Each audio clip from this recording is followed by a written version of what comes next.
பூஜ்யாய ஸ்ரீ ராகவேந்திராய சத்யதர்ம ரதாயச பஜதாம் கல்பவருட்சாய நமதாம் காமதேனவே. ஸ்ரீ யோகி ராம் சரத்குமார் யோகி ராம் சரத்குமார் யோகி ராம் சரத்குமார் ஜெயகுரு ராயா. உலகெங்கிலும் வாழ்ந்து கொண்டிருக்கும் ஸ்ரீ ராகவேந்திரா யூடியூப் சேனல் நேயர்களுக்கு டாக்டர் சைதே ராஜாவின் அன்பான வணக்கங்கள். நாம் இப்பொழுது இந்த எபிசோடில் வார ராசி பலன்கள் வாக்கிய பஞ்சாங்க அடிப்படையில் மார்ச் 4ஆம் தேதி முதல் மார்ச் 10 வரைக்கும் உள்ளடக்கிய நாட்களுக்கு கிரகங்கள் எப்பேற்பட்ட பலன்களை வழங்கப் போகிறது என்பதை ஒவ்வொரு ராசியாக பார்க்கலாம் வாங்க.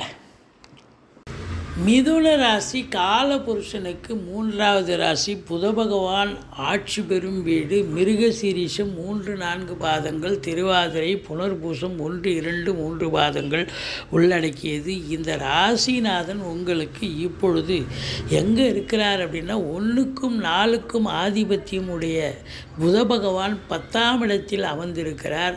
நீச்ச நிலையில் இருந்தாலும் வக்ரகதியில் இருப்பதால் நீச்ச பங்கம் பெற்று, அதாவது உச்சநிலை பெறுகிறார் என்று சொன்னால் மிகையாகாது. அப்போ ராசிநாதன் 10ஆம் இடத்துல நல்லா இருக்கார். பத்திரிகை துறை, எழுத்துத்துறை, மீடியா துறையில் பணிபுரியும் அன்பர்களுக்கு ஒரு பொக்கிஷமான ஒரு காலகட்டம்.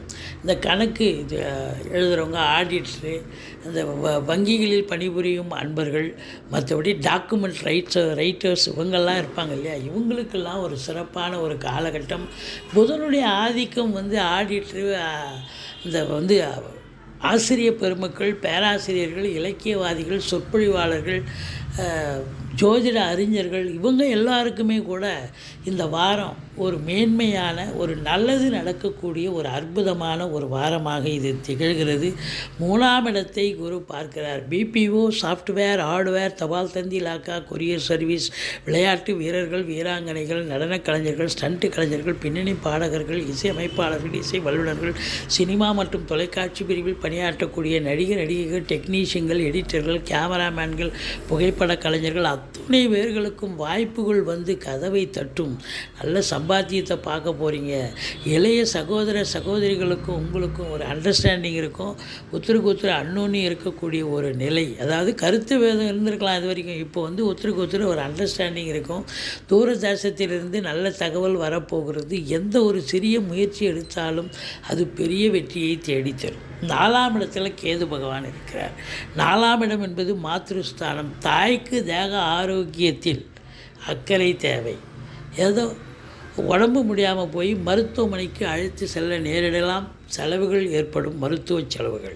மற்றபடி வண்டி வாகனங்களை வச்சு பொழப்பு நடத்தக்கூடியவர்களுக்கு சவாரி கிடைக்கிற மாதிரி கிடைக்கும். பாதியில் நின்று போய் பழுதாகக்கூடிய ஒரு நிலை. அப்போ மன உளைச்சல் ப்ளஸ் செலவினங்கள் ஏற்படக்கூடிய ஒரு காலகட்டம். மற்றபடி வீட்டுக்கு மெயின்டெனன்ஸ்னு ஒரு செலவு இருக்கும். அது மெயின்டெனன்ஸ் செலவு திடுதுப்புன்னு பார்த்தா பெரிய செலவாக வைக்கும். இப்போ குழா உடஞ்சி போயிடும். இல்லை அப்படின்னா எலக்ட்ரிக் ஒயரு தீஞ்சி எரிஞ்சு போயிடும். இப்போ ஏதோ ஒன்று மட்டுமே நீங்கள் மாற்றணும். எல்லாத்தையும் இழுத்து போட்டு செய்யக்கூடாது. இழுத்து போட்டால் ரெட்டிப்பு செலவாகும். எது ரொம்ப எசென்ஷியலோ அதை மட்டும் எடுத்து செய்யுங்க. இல்லைன்னா உங்களுக்கு என்ன ஆகும், பிபி சுகர் எகிரி நீங்கள் மருத்துவமனைக்கு செல்ல நேரிடும். எச்சரிக்கையாக இருந்து கொள்ளுங்கள்.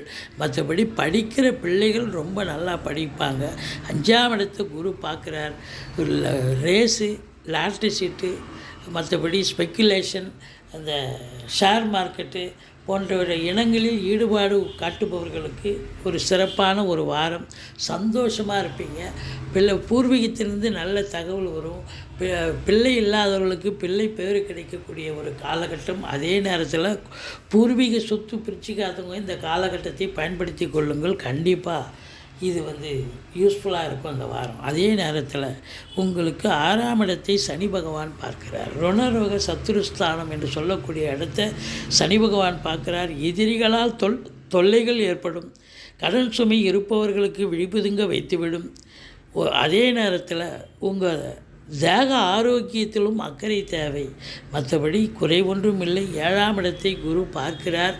அதாவது கணவன் மனைவி ஒற்றுமை, சந்தோஷம், குதூகலம், இப்படி நல்லது நடக்கக்கூடிய அமைப்பு. ஒருத்தருக்கு அண்டர்ஸ்டாண்டிங் இருக்கும். அதே நேரத்தில் திருமண வயதில் இருக்கும் இந்த மிதுன ராசி அன்பர்களுக்கு திருமணம் கைகூடி வரும். வீட்டில் சுப நிகழ்ச்சிகள் நடத்துவார்கள் என்று சொன்னால் மிகையாகாது. உங்களை பொறுத்தவரையிலையும் 8ஆம் இடத்தில் யார் இருக்கிறாங்க? செவ்வாய் சுக்கிரன் இருக்கிறார்கள். 8ஆம் இடம் அசிங்கம் அவமானத்தை கொடுக்கக்கூடிய இடம். இருந்த போதிலும் அங்கே உங்களுக்கு அது அஞ்சிக்குடையவன் போய் அங்கே அமர்ந்தார்னு சொன்னால் அப்போ அந்த இடம் சிறப்பாக இருக்கிறது.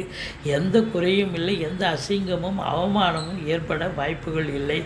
தைரியமாக செயல்படுங்கள். மற்றபடி 9ஆம் இடத்தில் சூரியன் இருக்கிறார்.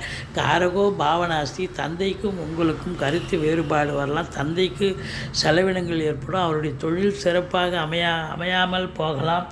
சூரியன் சனி இணைஞ்சாலே தந்தைக்கும் உங்களுக்கும் ஆகாது. ஆனால் சொந்த தொழில் பண்ணுறவங்க சிறப்பாக தொழில் அமக்கலமாக சொல்லுங்கள், ரொம்ப சிறப்பாக சொல்லும். ராகு 10ஆம் இடத்தில் இருக்கிறார். இருக்கிற இடத்த விரிவாக்கம் பண்ணுவார், எக்ஸ்டெண்ட் பண்ணுவார். அவருக்கு சொந்த வீடு கிடையாது. எந்த வீட்டில் இருக்கோ அந்த வீட்டு வேலையை செய்வார். அப்போ 10ஆம் இடம் என்று சொன்னால் தொழிலில் கடனை வாங்கி கடன் கேட்பீங்க. உங்கள் ஆஃபீஸுக்கு வர்றவங்களே அவங்களே சொல்லுவாங்க, நான் தரேங்க கடன் அப்படின்னு. உங்கள் கடைக்கு வர்றவங்களே சொல்லுவாங்க. அப்போ கேட்குற இடத்துலாம் கடன் கிடைக்கும். கடனை வாங்கி தொழிலில் போடுங்க, தொழிலில் விரிவாக்கம் பண்ணுங்கள், இல்லை இன்னொரு பிரான்ச்சு ஓப்பன் பண்ணுங்கள். சூப்பராக ரன் பண்ணக்கூடிய நல்ல சம்பாத்தியத்தை பார்க்க போகிறீங்க. ரெட்டிப்பு வருமானம் கண்டிப்பாக வரும். புதனுடைய ஆதிக்கம் நிறைந்த அன்பர்கள் அச்சகத்துறை, கலைத்துறை, மீடியாத்துறை, தொலைக்காட்சித்துறை, இந்த துறைகளில் பணிபுரியும் அன்பர்களுக்கு ஒரு பொக்கிஷமான ஒரு வாரம். தொட்டது தொடங்க போகிறது. நல்ல லாபமயம் நிச்சயமாக உண்டு. இந்த மிதுன ராசியில் பிறந்தவர்களுக்கு 6ஆம் தேதி, 7ஆம் தேதி, 8ஆம் தேதி சந்திராஷ்டம நாளாக வருவதால் எச்சரிக்கையோடு இருங்க. பிள்ளையாரை வழிபாடு பண்ணுங்கள், துர்க்கையை போற்றுங்கள். வாழ்க்கை வளமோடும் நலமோடும் அமையும். இந்த வாரம் மிதுன ராசியில் பிறந்தவர்களுக்கு சூப்பரான சாதிக்கக்கூடிய ஒரு வாரம் என்று சொன்னால் மிகையாகாது. எங்களுடைய வீடியோ பிடிச்சிருந்தால் லைக் பண்ணுங்கள், ஷேர் பண்ணுங்கள், சப்ஸ்கிரைப் பண்ணுங்கள். மறக்காமல் சப்ஸ்கிரைப் பண்ணுங்கள். நன்றி. வாழ்க வளமுடன்.